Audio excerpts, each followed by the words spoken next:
Inter pass అయిన students కి practical learning and industrial exposure తో 100% ప్లేస్మెంట్ ఇస్తుంది ఐ క్రియేట్ డిగ్రీ కాలేజ్. నమస్తే, welcome to I dream talking point with కవిత.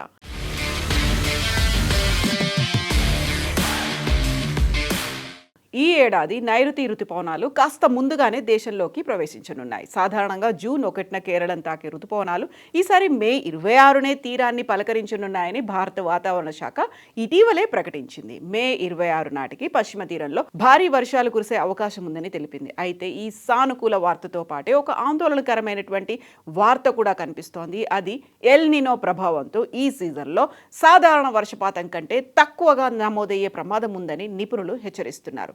భూమిపై అత్యంత శక్తివంతమైనటువంటి ఎల్ నినో ఈ ఏడాదిలో ఏర్పడవచ్చని శాస్త్రవేత్తలు హెచ్చరించారు. దీన్ని సూపర్ ఎల్ నినోగా వారు అభివర్ణిస్తున్నారు. దీని ప్రభావంతో ప్రపంచవ్యాప్తంగా వాతావరణ పరిస్థితులు మారతాయని చెప్తున్నారు. పసిఫిక్ మహాసముద్రంలో ఉన్నటువంటి జలాల ఉష్ణోగ్రతలు 0.5 degrees పెరిగినా అది ఋతుపవనాలపై తీవ్రమైనటువంటి ప్రభావాన్ని చూపిస్తుంది.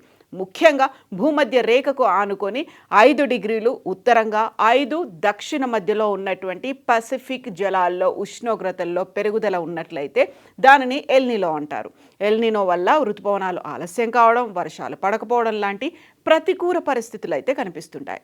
పసిఫిక్ మహాసముద్రం తర్వాత ఆ పవనాలు హిందూ మహాసముద్రం మీదుగా వస్తూ ఉంటాయి. ఇండియన్ ఓషనల్ డైపోల్ అనేటువంటి పరిస్థితి ఉంటుంది. తూర్పు వైపుగా వేడిగా ఉండి పశ్చిమ వైపు చల్లగా ఉన్నప్పుడు నెగటివ్గా దీన్ని చూస్తూ ఉంటారు. దీనివల్ల మాన్సూన్ మీద ప్రతికూలమైనటువంటి ప్రభావం చూపుతుంది. పశ్చిమాన వేడి గాలులు, తూర్పులో చల్లని జలాలు ఉన్నట్లయితే దాన్ని పాజిటివ్ ఐఓడిగా పిలుస్తుంటారు. దీనివల్ల ఎల్ నినో ప్రభావం తటస్థం చేసి ఋతుపవనాలు సాధారణంగా ఉంటాయి.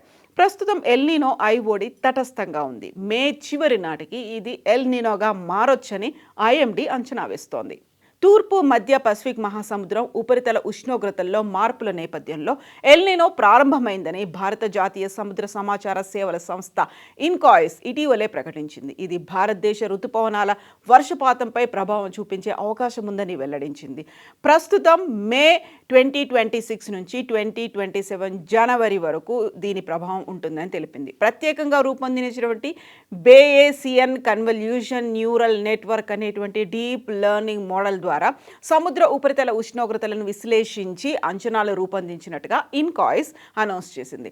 వాతావరణ శాఖ తన తొలి దశ అంచనాలను బట్టి జూన్ సెప్టెంబర్ మధ్య వర్షపాతం 92% మాత్రమే నమోదవుతుంది. సాధారణం కంటే ఇది తక్కువగా ఉండబోతోంది. ఋతుపవనాలు ముందుకు రావడం మొత్తం వర్షపాతానికి ప్రత్యక్ష సంబంధం ఉండదు అనేటువంటి మాటని వాతావరణ శాఖ నిపుణులు స్పష్టం చేస్తున్నారు. ఋతుపవనాల సమయంలో ఏర్పడే అల్పపీడనాలపైన కూడా వర్షపాతం ఆధారపడి ఉంటుంది అని ప్రైవేటు వాతావరణ సంస్థ స్కైమెట్ వెదర్ అనౌన్స్ చేసింది.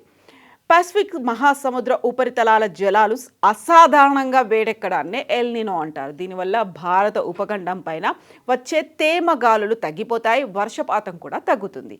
ఈ ఏడాది మే జూలై మధ్యలో ఎల్ నినో ఏర్పడేందుకు 82% అవకాశాలు ఉన్నాయనేటువంటి అంచనా వేస్తున్నారు. గతంలో 2015-16లో తీవ్రమైనటువంటి ఎల్ నినో కారణంగా దేశంలో వర్షపాతం 86% మాత్రమే నమోదైంది. ముఖ్యంగా మహారాష్ట్రలోని మరాఠ్వాడాలో 40% లోటుతో తీవ్ర నీటి కొరత, పంట నష్టం కూడా సంభవించింది.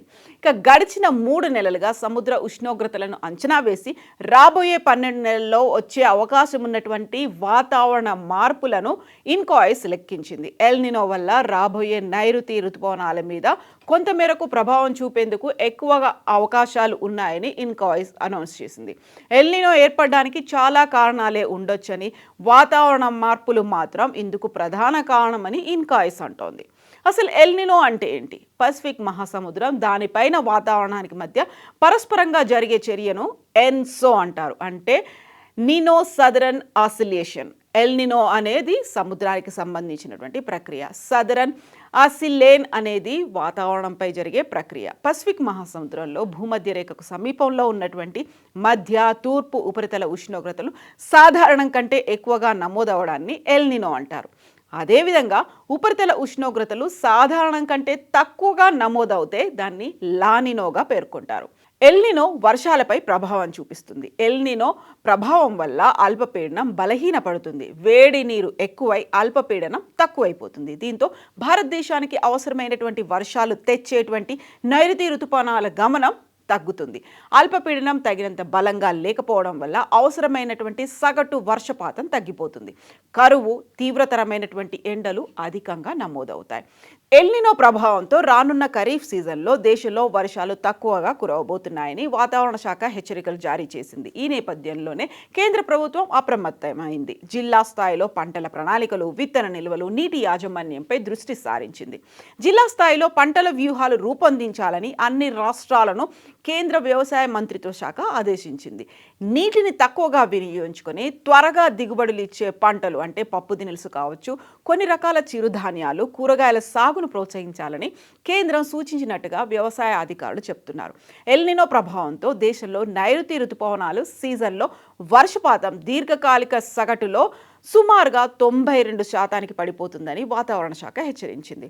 కరువు పరిస్థితులు ఏర్పడేందుకు 35% అవకాశం ఉందని కూడా వెల్లడించింది. ఈ నేపథ్యంలో ఎల్నినో ప్రభావం తీవ్రంగా ఉండే జిల్లాల్లో అనావృష్టిని తట్టుకునేలాగా విత్తన రకాలను ప్రభుత్వం పంపిణీ చేయాలని సీనియర్ అధికారి చెబుతున్నారు.